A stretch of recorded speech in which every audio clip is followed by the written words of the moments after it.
je crois que, oui, comme le Seigneur me parlait vraiment, de ne pas perdre espoir, ne pas perdre cœur non plus, d'être découragé avec la parole que le Seigneur vous a donnée. Je parle à cette Église comme Église, mais aussi comme individu. Et je me parle à moi aussi parce que j'ai besoin de l'entendre souvent.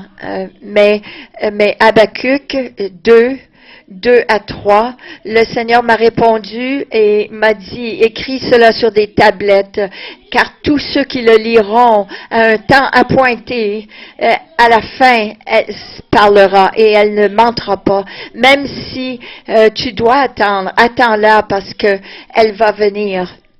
Et je crois qu'il y a plusieurs personnes qui ont reçu des paroles et vous avez reçu des choses que Dieu veut que vous fassiez, vous n'avez pas accompli encore, vous n'avez pas vu l'accomplissement de cette parole à date. Et il y en a des gens ici de vous qui avaient cette parole, mais vous vous êtes découragés, vous avez laissé tomber cette parole. Parce que peut-être vous avez manqué Dieu, vous pensez non, vous n'avez pas manqué Dieu.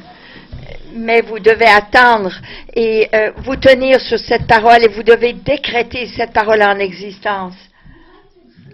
Mais vous devez la décréter.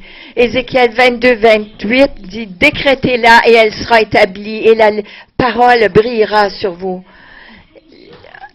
Et vous comme Église, et vous comme individu, vous devez ne pas perdre courage parce que cette parole s'accomplira. Même si vous devez l'attendre. Josué n'a pas perdu courage. Dans Josué chapitre 5, lorsqu'il devait s'asseoir, il devait rester dans un endroit, il devait se reposer. Il devait attendre avant de rentrer dans Jéricho. Il devait être circoncis, il devait recevoir guérison, il devait passer au travers d'un processus, mais lorsqu'ils attendaient, ils étaient rafraîchis, ils étaient guéris. Ils étaient restaurés et mis dans une nouvelle force. Et durant ce temps, l'ange de l'Éternel est venu et il a visité Josué. Et il y a tellement de gloire dans cette rencontre que Josué savait pas quoi faire. Mais c'est dans cette rencontre que l'ange de l'Éternel a dit à Josué, oui, maintenant c'est le temps d'aller saisir et prendre le pays. Et c'est de cette façon que tu vas le prendre. Et ça ressemblera pas à la façon que tu penses que ça doit se prendre. Qui va aller autour d'une ville, marcher autour d'une ville et s'attendre que les murs vont tomber sans avoir fait quoi que ce soit? C'était vraiment extraordinaire et différent. La façon, vous savez, c'est comme ça que le Seigneur agit. Dans Ésaïe 55, les paroles et les pensées et les voix de Dieu sont différentes des nôtres. Oui, le Seigneur dit, mes pensées ne sont pas vos pensées. Et comme le ciel est plus haut, mes voix ne sont pas comme les vôtres, sont plus hautes que les vôtres. Mais comme la neige et la pluie descend sur la terre sans avoir produit un effet dans la terre et produit le grain qui produit le pain, alors de la même façon, ma parole ne retournera pas sans avoir causé et fait la volonté, de causer le fruit de ce que moi je désire qu'elle produise. Parce que vous irez avec joie. Oui, parfois les voies de Dieu et ses stratégies sont complètement absurdes. Ils sont différents à l'œil naturel. Et une partie de cela, c'est vraiment pour tromper l'ennemi. Correct. Et je crois que parfois c'est juste un check pour notre esprit, pour oui, est-ce que tu me fais confiance? Vous savez, Dieu cherche des gens qui vont lui faire confiance, mais complètement confiance, qui vont lui soumettre leur vie, leur céder leur vie complètement. Complètement, une foi complète, avec humilité. Qu'est-ce que c'est l'humilité? C'est de vraiment déposer ses droits et c'est sa façon de voir les choses et sa façon de faire. Vous n'avez pas besoin de comprendre. Mais c'est littéralement de dire, Seigneur, je dépends de toi. Qu'importe de ce que ça a l'air, je dépends de toi.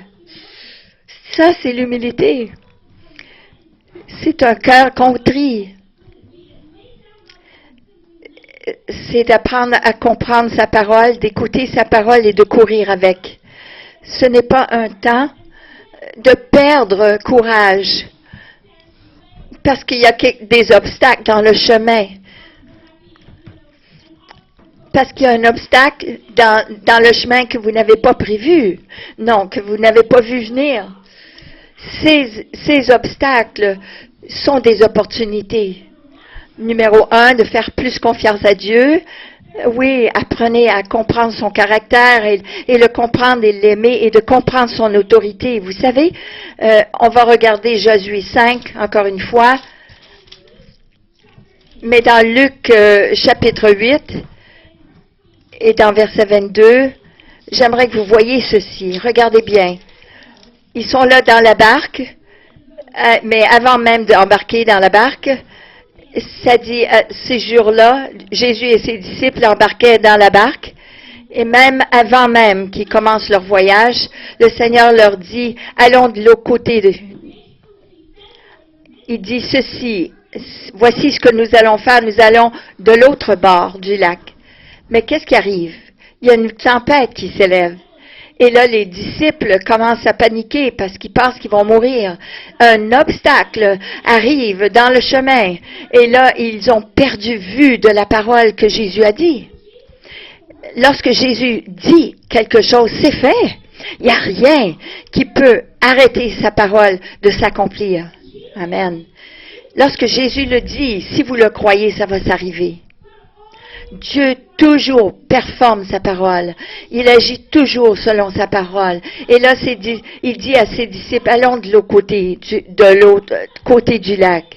Et là, ils étaient là dans la barque, ils étaient là en voie. Et puis là, Jésus s'est endormi et une tempête s'est élevée.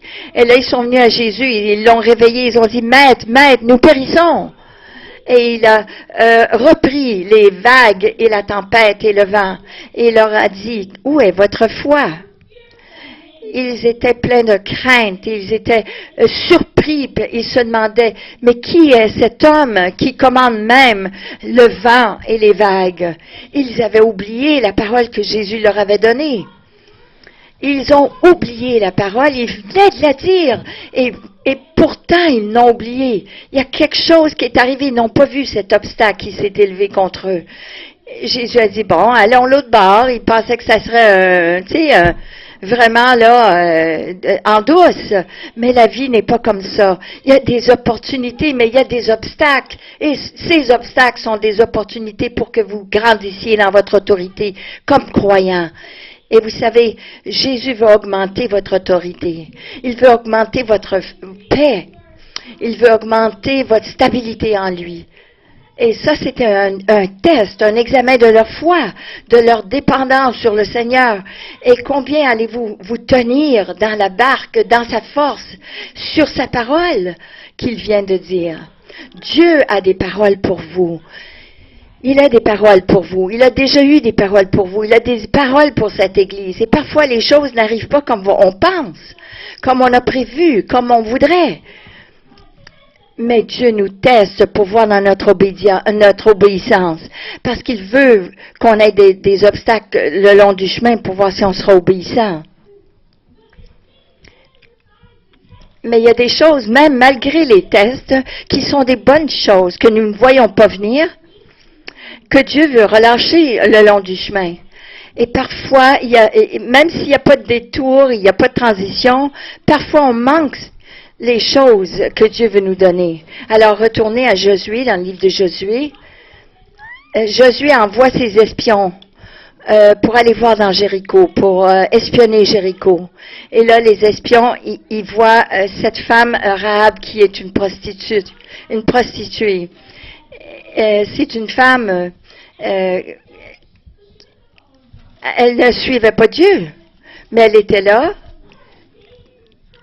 Mais Dieu lui a donné une opportunité. Et il a donné aussi aux Israélites une opportunité de prendre ses bijoux dans ce pays pour amener de la lumière là où c'était ténébreux.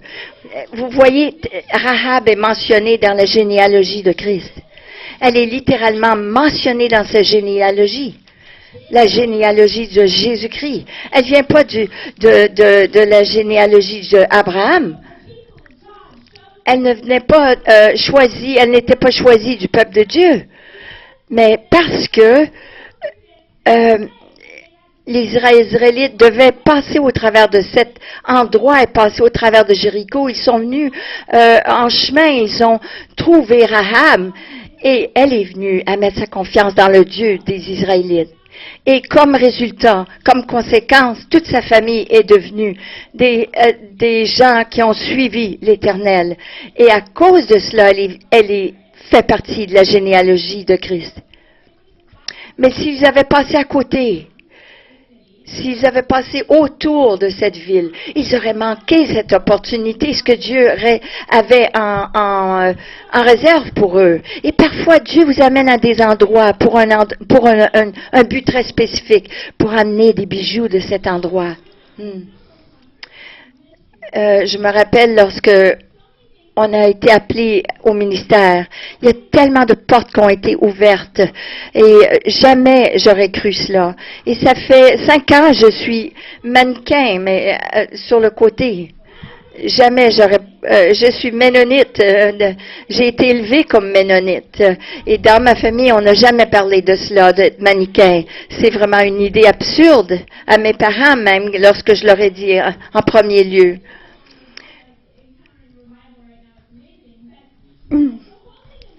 Mais quoi, être mannequin, c'est pas quelque chose que j'ai grandi avec cette idée-là. Et j'ai jamais pensé de rentrer là-dedans. J'avais des gens qui me disaient, oui, vas-y dans ces endroits ténébreux. T'es un ministre et puis t'es un mannequin. Et même les gens dans l'industrie de cela, ils disent, t'es aussi un ministre et comment que ça marche pour toi? Hein? Quand tu fais ces annonces de publicité de lingerie, je leur ai dit, je ne fais pas ça. Je fais pas ça pour l'argent. Je fais pas ça pour me montrer mon corps. Je fais parce que j'ai dit à mon coach, je suis ici pour être une influence, pas pour être influencé. Et il était émerveillé de cela. Et il a dit, moi aussi, je veux être une personne qui impacte les autres. Je me rappelle la première fois, je suis allée et j'étais en classe avec cette personne et j'ai commencé à lui parler du miraculeux et il s'est mis à pleurer. Parce que juste la nuit d'avant, il était à l'hôpital. Et il dit, je viens de voir un miracle. J'étais convaincue que j'avais le sida, mais j'ai vu la puissance de guérison de Dieu. Mais lorsque Dieu m'a appelé à cette industrie, je croyais que c'était absurde. J'ai dû prier longtemps là-dessus. Parce que, en premier, j'ai commencé à recevoir des paroles. Dans un premier temps, 5 ans même avant, j'avais reçu des paroles et je continuais de recevoir des paroles prophétiques à cet endroit, à ce sujet. D'être une voix prophétique, dans mon identité, de m'affirmer. Et je croyais pas que ça allait arriver. Je suis plein temps dans le ministère, je croyais pas que ça serait ça. Et je ne sais pas comment vraiment être là-dedans. J'aurais pas su comment rentrer là-dedans. Mais au travers des années, le Seigneur m'a parlé. J'ai reçu tellement de paroles à ce niveau. Et même des prophètes très reconnus qui m'ont dit, t'es appelé d'être une mannequin, d'être un modèle, tu vas influencer les gens dans cette industrie. Et j'ai dû vraiment prier là-dessus parce que j'ai dit, Seigneur, si c'est vraiment toi, il va falloir que tu ouvres les portes. Et c'est une chose de recevoir des paroles prophétiques, mais c'est une autre chose lorsque Dieu nous parle à nous. Et parfois, vous avez reçu des paroles prophétiques, mais vous l'avez laissé tomber parce que c'était pas à vous, personnellement, que c'était dit. Alors, je crois que vous avez besoin de prendre ces paroles. Et c'est vraiment Dieu, il va les confirmer, ces paroles. Alors, Dieu va vous le montrer et ça va être accéléré. Et Dieu va accomplir cela. Et ça va démontrer au Seigneur que vous avez soif et vous avez de faire la volonté de Dieu, de suivre les paroles de Dieu. Et que ces paroles-là, Dieu va commencer à les donner pour les confirmer en vous aussi. J'ai eu cela à plusieurs endroits, plusieurs fois, surtout dans le niveau du mannequin. C'était une grande décision à prendre. Et il y a eu cette entreprise qui m'a offert ce contrat au niveau de la gestion. Et j'avais besoin de décider, j'avais besoin de savoir, c'est vraiment clair de Dieu, c'est quoi que Dieu voulait pour moi. Parce que j'avais pas 13 ans, hein. Je suis dans ma vingtaine et je suis, c'est pas normal ça mais j'ai eu un rêve très significatif où j'étais mannequin et je faisais du ministère. Mais la clé était que Dieu a spécifiquement, stratégiquement, il m'a parlé lorsque c'était une saison, lorsque je ne rêvais même pas, pour me confirmer cela. Et comme résultat, j'ai eu tellement de rencontres où j'ai pu parler de l'Évangile à celle qui faisait le maquillage. Et j'ai vu des miracles aussi. Une personne qui a été complètement guérie de la dystrophie musculaire. Et parfois, on se pose la question, pourquoi on rentre dans quelque chose, mais excepté que Dieu a du fruit pour cet endroit. Moïse a envoyé, Josué a envoyé les espions pour regarder le Canaan, pour voir et pour espionner la terre, la promise. Et plusieurs de ces espions sont venus avec une parole négative. Ils ont vu les géants, ils ont vu le négatif, ils ont pensé qu'ils seraient, oh non, on va être envahis, on va être pris. Mais Josué et Caleb sont aussi allés. Et eux, ils ont vu les géants, mais ils n'ont pas focusé là-dessus. Parfois, vous savez, Dieu va vous montrer, va vous donner des yeux pour voir, oui, la saleté ou le négatif d'un endroit et les obstacles qui sont dans cet endroit. Mais si vous êtes focusé sur ces choses-là, vous allez leur donner le pouvoir sur vous. Mais Josué et Caleb sont revenus avec des paroles comme celle-ci dans Josué 13. Il a dit ceci. Ça, c'est juste un verset. Ils sont revenus avec un rapport sur le fruit. Dans verset 20, ça dit ceci. Et je crois que c'est Moïse qui parle et qui dit, alors, il les a envoyés dans cette ville, dans le territoire de l'ennemi, pour ramener le fruit, pour cueillir ce fruit. Et dans verset 20, ça dit ceci. Alors, c'était le temps pour les premiers raisins. C'était une saison de fruits, fructueuse. Et puis là, vous voyez ces espions qui sont négatifs. Ils ont même remarqué la terre où coulait le lait et le miel. Ils sont allés dans cette terre, ils ont dit, on est allé dans cette terre, oui, ça coule de miel et de lait, mais les gens de ce pays sont forts, ils viennent, on va être envahis par les géants d'Anak. Mais là, Josué et Caleb, il est calme. Vous savez, les obstacles, comme les disciples qui étaient dans cette barque, Jésus a apporté la paix. Il se reposait, vous comprenez? Et quand il s'est levé dans cet endroit de repos, il a pu déclarer des paroles, ils ont pu aller l'autre bord, ils ont pu délivrer cet homme qui avait légion, des démons en lui. Dans cette situation de Josué et de Moïse, les autres espions, il regarde le mauvais et le bon, mais il focus sur le mauvais. Et puis là, ça relâche la crainte dans les gens. Mais Caleb, il calme les gens et il leur dit, vous devez, bien sûr, il faut prendre possession de ce pays, parce que sûrement le Seigneur est avec nous. Tu vois, il était focusé sur la puissance de Dieu, qui était avec eux.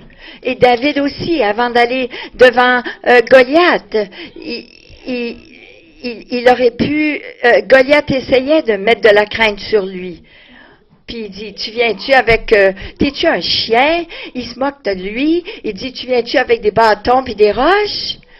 Non, David était juste un jeune garçon, mais il faisait confiance à son Dieu. Il faisait confiance à Dieu parce qu'il l'a vu surmonter et vaincre avant, dans d'autres endroits. Oh, et il a vu vaincre le lion et l'ours. Il savait que Dieu était toujours fidèle pour l'aider à vaincre. Alors David dit cela à Goliath. Tu peux venir avec moi avec un épée, avec un javelin, mais moi je viens avec le nom de l'Éternel des armées. Et aujourd'hui, je te vaincrai. Et puis là, il a pris l'épée puis il a coupé sa tête. Vous savez, Dieu vous appelle à un endroit d'agissement, un endroit pour prendre la terre, du terrain pour Dieu. Il vous amène comme un corps et aussi comme individu d'aller dans un endroit, dans un territoire qui a jamais été vu ou qui n'a jamais été touché avec l'Évangile, qui n'a jamais été touché par Jésus, mais il y a des bijoux là, il y a des Rahab dans ce pays, il y a des gens là que Dieu a pour vous, que vous devez sortir des ténèbres et vous devez secourir. Dieu vous appelle. Dieu cherche toujours le fruit parce il mérite la récompense de sa souffrance. Jésus-Christ mérite la récompense de sa souffrance. Et si vous voulez partenaire avec lui dans cet appel, dans ce mandat, vous pouvez saisir ce fruit pour lequel il est mort et qu'il aime aussi. Ça, c'est un privilège. C'est un privilège d'être partenaire avec Dieu. C'est extraordinaire. Jésus vous fait confiance. Jésus vous fait confiance. Il cherche des gens qui lui font confiance. Ça dit d'Abraham dans Hébreu, ça dit qu'Abraham crut Dieu. Et c'était compté pour lui comme justice. Il a mis sa confiance en Dieu, même quand ça faisait pas de sens. Même si les paroles de Dieu faisaient pas de sens. Mais il n'a pas laissé ça être un obstacle. Il a dit, Seigneur, je sais pas pourquoi tu me demandes de quitter ce pays, aller dans un pays où j'ai jamais été. Je sais rien de cela, mais je vais te faire confiance. Même mettre Isaac sur l'autel, son seul unique fils, dans sa vieillesse, que Dieu lui avait promis, il dit, je veux que tu me le sacrifies. Même à cet endroit, il met Isaac sur l'autel. Il avait déjà tiré son couteau pour préparer, pour faire ce sacrifice envers Dieu, comme un acte d'adoration. Mais Dieu cherchait à quel point cet homme, elle l'aimait. Combien est-ce que cet homme était prêt à lui faire confiance? C'est moi qui lui ai donné cette parole. Si je mets cet obstacle dans ce chemin, est-ce qu'il va me faire confiance que je vais accomplir ma parole, que je vais l'accomplir? Au point de même sacrifier son fils sur l'autel, il était prêt à le faire. Et comme résultat, l'ange de l'Éternel lui a préparé un sacrifice. Il lui a donné une porte de sortie. Et ça lui a été compté comme justice. Dieu cherche des gens qui sont prêts à faire n'importe quoi à cause de lui. N'importe quoi, pour être obéissant à sa parole, d'être radicalement obéissant. Littéralement, qui sont prêts à faire n'importe quoi, saisir sa parole. J'ai eu un rêve. J'ai eu une série de rêves sur la foi. Mais j'ai eu un rêve que Dieu m'a donné la définition de la foi, il y a 1 an et demi à peu près. Et j'ai entendu ceci dans mon rêve, dans mon sommeil, et Dieu m'a dit ceci. Croire, la foi, c'est de croire ce que Dieu dit, de faire exactement ce que Dieu dit, par sa parole.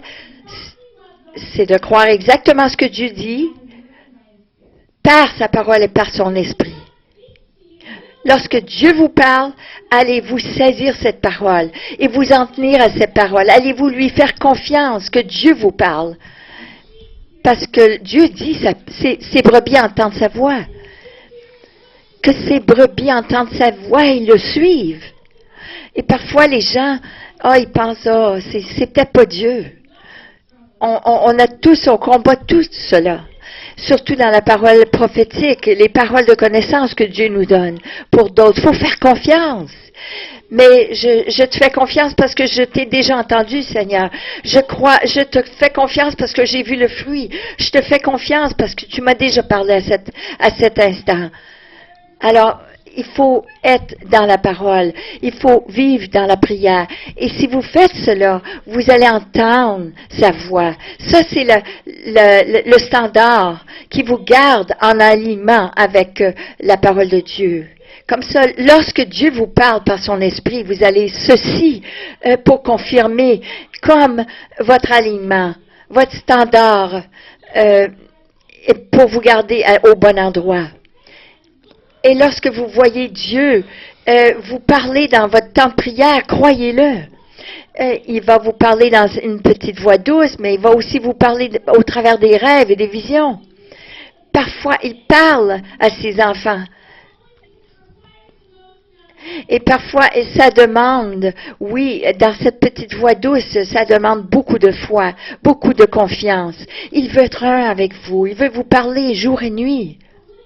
Mais allez-vous le croire, les paroles qu'il vous donne, pour que vous puissiez agir par la suite. Si vous n'êtes pas vous croyez pas, vous n'êtes pas fidèle à croire dans les petites choses, vous ne croirez pas les grandes. Si Dieu vous dit d'aller à cet endroit, prier pour cette personne, faire plein de choses comme ça que Dieu vous demande de faire. Et souvent, lorsqu'on est allé à Santiago, Dieu nous a dit d'aller là. Dans ma vie, dans celle de Jérémie, lorsqu'on s'est mariés et par la suite, Dieu nous a parlé clairement et a confirmé à plusieurs endroits que nous savions vraiment que c'était Dieu qui nous parlait. Lorsqu'on a quitté le Canada pour aller à Santiago, c'est parce que Dieu nous a vraiment donné des paroles, plusieurs paroles. Il voulait confirmer ces paroles. On est arrivé là, on a commencé à relâcher le réveil à cet endroit, d'amener les églises ensemble. On a eu du bon fruit. On a eu des guérisons, du salut, des âmes qui sont venues au salut. Et on avait des églises qui se connaissaient pas, qui se sont rassemblées, on a amené l'unité à cet endroit. Alors on croyait qu'on serait à Santiago pour la vie. Et lorsque Dieu nous a dit d'aller à Pasadena, on n'a jamais été dans ce coin-là. Et ça fait partie de l'endroit de LA, de Los Angeles. Mais on a dit au Seigneur, Seigneur, si c'est vraiment toi, on va mettre notre maison à vendre. Et en 24 heures, on a eu 5 offres. Et plus grand que ce qu'on demandait. On l'a vendu la journée d'avant, la journée d'après. Et on n'avait pas le choix que de chercher une autre place en Pasadena. Les prix sont majeurs, vraiment un gros changement de prix. Et on ne connaissait pas l'endroit non plus. Alors on a loué un endroit, on a diminué, on a pris une maison. Et Dieu nous a bénis. Il a fallu qu'on se débarrasse de bien des choses. C'était vraiment un cheminement pour nous, juste de faire ce chemin, ce voyage-là. Mais Dieu nous a bénis. Même notre relation avec les gens, avec nos amis, et avec nous-mêmes, Dieu nous a bénis lorsqu'on a déménagé. C'est HIM, Harvest International Ministries. On s'est aligné avec eux pour travailler avec eux. Mais ils ont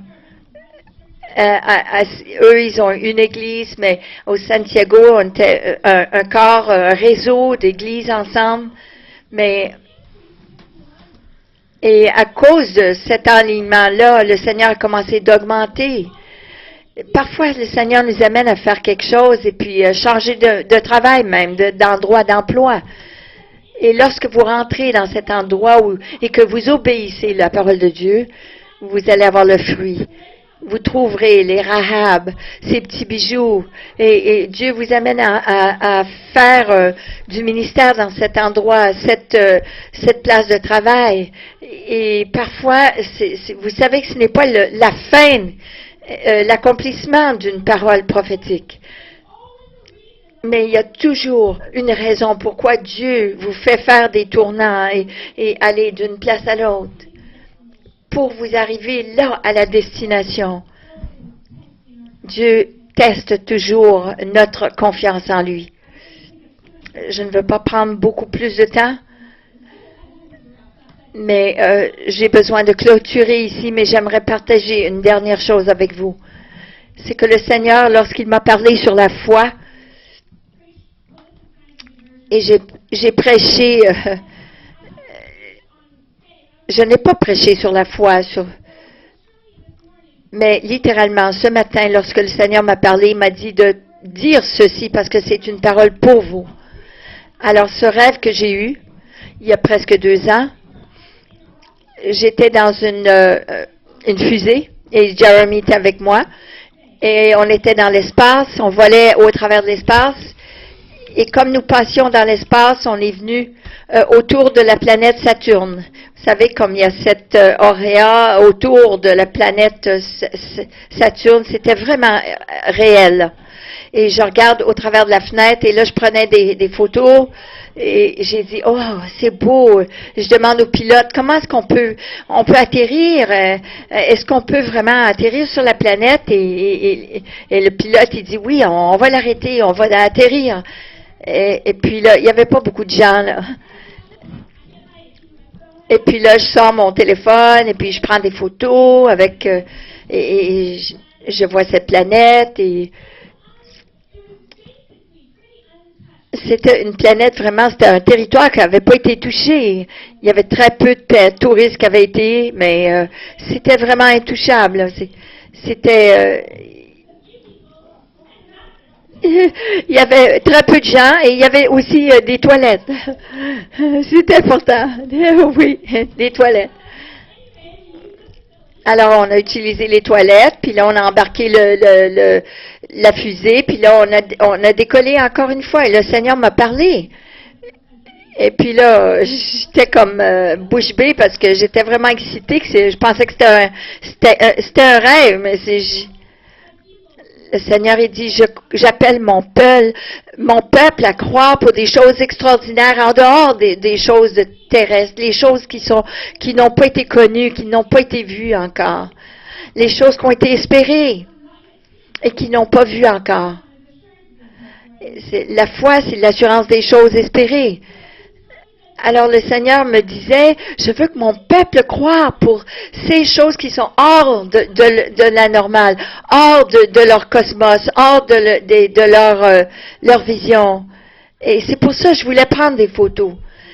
Parce que le Seigneur dit, je veux qu'ils aient une vision des choses qui sont inconnues, des places inconnues, des places qui n'ont pas été touchées. Parce que nous, on aime rester dans notre zone de confort.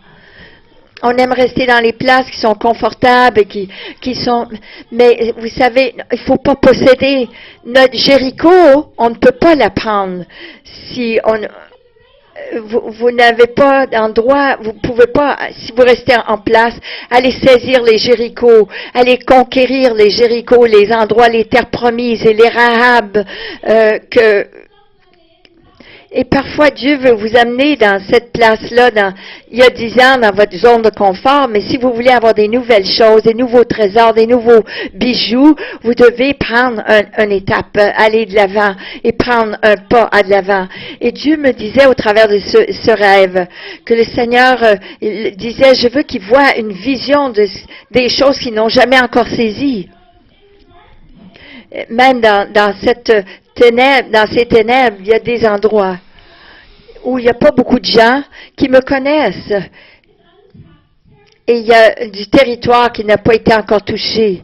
Et parfois, vous allez avoir détox, va falloir que vous soyez détoxifié parce que, comme les toilettes, par exemple, comme Shadrach, Meshach, Abednego, qui étaient dans un endroit, un pays, ils étaient un reste, un petit peuple, qui était dans un pays de ténèbres, et qu'ils ont été saisis comme captifs pour ramener dans un pays, mais ils étaient là à des niveaux gouvernementaux, dans un surroyaume à cause de leur pureté, à cause de leur relation et leur foi en Dieu. C'est comme Daniel. Si Israël aurait pu voir cela, ils ont vu Daniel qui était pris captif pour aller dans un autre royaume ténébreux comme étant un obstacle. S'ils auraient pu voir que c'était l'opportunité de Dieu. Et parfois, Dieu va vous appeler à des endroits qui sont inconnus. Et vous devez vérifier votre cœur, laisser le Saint-Esprit vous faire un détox, vous purifier, mais ne perdez pas de vue. N'oubliez pas la vision que Dieu vous donne de ces endroits. Et vous devez recevoir un appel. Et moi, je prenais des photos avec mon cellulaire. Dieu veut vous donner une vision pour un appel, aller à ces endroits. C'est comme être mannequin.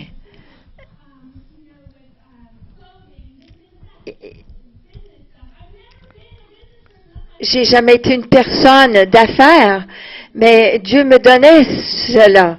Mais Dieu m'appelle à ces endroits où je ne suis pas confortable et je dois lui faire confiance. Parfois, Dieu doit faire des changements comme ça dans votre vie pour vous amener là à l'endroit où vous allez lui faire confiance. Il va vous amener à un endroit où il a besoin de vous, là. J'ai vu la dystrophie musculaire guérie. J'ai été même à un endroit comme mannequin où je suis allée pour cette séance de photos. Et vous savez, c'est là que j'ai vu cette personne, vous savez, avec la dystrophie musculaire. Et vous savez, c'est inguérissable, incurable. Mais je savais la raison pourquoi Dieu m'avait envoyé là. Et le moment que je suis arrivée là, je savais. Et je voyais comment cet homme boitait. Il a dit, ça va seulement aller, j'ai la dystrophie, là, ça devient plus douloureux et plus faible. Mes muscles deviennent plus faibles. Et à la fin de cette séance de photo, je lui ai demandé si je pouvais prier pour lui. Et là, il me dit, oui, tu peux prier pour moi, mais penses-tu vraiment que Dieu ferait ça pour moi? Il savait qui était Dieu. Mais il ne connaissait pas l'amour de Dieu. Il n'avait pas expérimenté l'amour de Dieu pour lui. Alors il a dit, tu penses-tu vraiment Dieu ferait ça pour moi? Alors oui, je crois, Dieu t'aime. Alors oui, on va l'essayer. Et la puissance de Dieu a touché sa jambe. Et il a commencé à marcher sans douleur. Et littéralement, il a été à l'endroit où il boitait jusqu'à ce qu'il vienne à l'endroit où il était fort sur ses jambes et il a marché sans boiter. Gloire à Dieu. J'ai prophétisé sur lui, il pleurait. Il a eu vraiment une rencontre avec Dieu cette journée-là. À chaque fois que je vais à un contrat de mannequin, le Seigneur, je sais, il m'envoie là pour une raison et j'ai des opportunités. Lorsqu'on va à des endroits qui n'ont pas été, qui ne sont pas familiers, on doit dépendre de Dieu et lui demander et lui dire, oui Seigneur, tu m'amènes là, ça doit être pour une raison, c'est toujours pour mon bien, même si c'est pas une bonne situation, mais Dieu travaillera toujours pour le bien de ceux qui aiment Dieu. Alors il va travailler. Alors dites, Seigneur, me voici, utilise-moi, utilise cette expérience, utilise cet obstacle, cette situation pour ta gloire. Alléluia. vous allez à chaque fois avoir du fruit de cette rencontre. Si vous cherchez le fruit dans cette situation, alors j'aimerais prier pour vous aujourd'hui, pour que votre foi soit relevée. Et j'aimerais que vous leviez.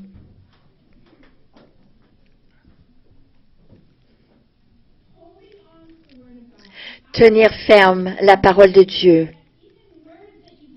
Et j'aimerais prier que même les paroles que vous avez reçues comme individu, j'aimerais que ces paroles soient remuées en vous. Parce que parfois nous les laissons mourir lorsque Dieu ne veut pas qu'elles meurent. Parfois les rêves meurent même avant leur temps. Et ça, on ne peut pas laisser ça arriver. On doit les ressusciter. Ces rêves que Dieu a mis dans votre cœur. Ces promesses que Dieu a mis dans votre vie. Pour un temps comme celui-ci. Alors Seigneur, je te remercie. Dieu, je te remercie. Merci Jésus. Merci Seigneur. Seigneur, je te remercie. J'aimerais que vous mettiez votre main sur votre cœur. Et j'aimerais que la foi soit attisée, soit activée. Seigneur, je te remercie. Tu es le Dieu de parole. Tu es le Dieu de ta promesse. Seigneur, tu gardes. Jamais tu laisses une vision mourir avant son temps. Et lorsque tu déclares une parole, c'est à nous de la saisir, de traverser à l'autre bord avec cette parole et la voir s'accomplir dans notre vie. Tu les vois s'accomplir dans notre vie. Alors, Père, je demande que dans cet endroit, les rêves, les paroles que tu as parlé, les promesses que tu as données à ton peuple, Seigneur, à chaque individu, qui sont mortes, que Seigneur, tu les ressuscites. Moi-même inclus, Seigneur. Qu'importe ces paroles, nous te demandons, ressuscite ces paroles, ressuscite ces rêves, ressuscite cette vision, ces paroles aujourd'hui, Seigneur, pour ta gloire, Dieu. Père, je demande, quelques-uns d'entre nous, tu nous appelles d'aller à un endroit, de faire quelque chose pour ton royaume, pour la cause et la gloire de ton royaume. Parfois, nous n'avons pas l'argent. Parfois, il y a des choses qui arrivent. C'est des membres de notre famille. Alors, nous avons dit non. Mais aujourd'hui, nous disons oui. Nous disons oui à sa parole. Nous disons oui à ce qu'il nous demande. Oui, dites-lui verbalement ce matin, humblement ce matin, dites oui au Seigneur. Oui, Seigneur, nous te disons oui aujourd'hui. Nous disons oui à ta parole. Nous disons oui à ce que tu nous demandes, Seigneur, à faire, Seigneur. Je vous dis, oui, même pour moi. Que ce soit des cancers, là où il y a des miracles et des signes et des prodiges. J'aimerais bien mieux être là que d'être à Hollywood où je dois parler avec des mannequins. Parce que c'est plus facile dans le tiers-monde, vous savez, mais Dieu nous appelle à changer l'atmosphère et changer les gens autour de nous, même autant que dans un pays de tiers-monde. Alors Seigneur, je prie que tu nous donnes le bon cœur, la bonne attitude, d'être à l'endroit où tu nous appelles à être. Qu'on dépendrait de toi, qu'on dépendrait de ta parole, sachant, Seigneur, que tu es toujours fidèle, que tu es toujours bon, que tu es toujours fidèle à ta parole. Alors, Père, on dit oui. On te dit oui, Saint-Esprit. Que tu puisses parler à chaque personne présente aujourd'hui, qu'aujourd'hui tu leur parles, que tu leur donnes des visions, des rêves, que tu leur parles à leur cœur. Les meilleurs jours sont à venir. Et j'ai entendu cela dans la louange ce matin. Les paroles, oui, les meilleurs est à venir. Le meilleur est à venir. Le meilleur est à venir.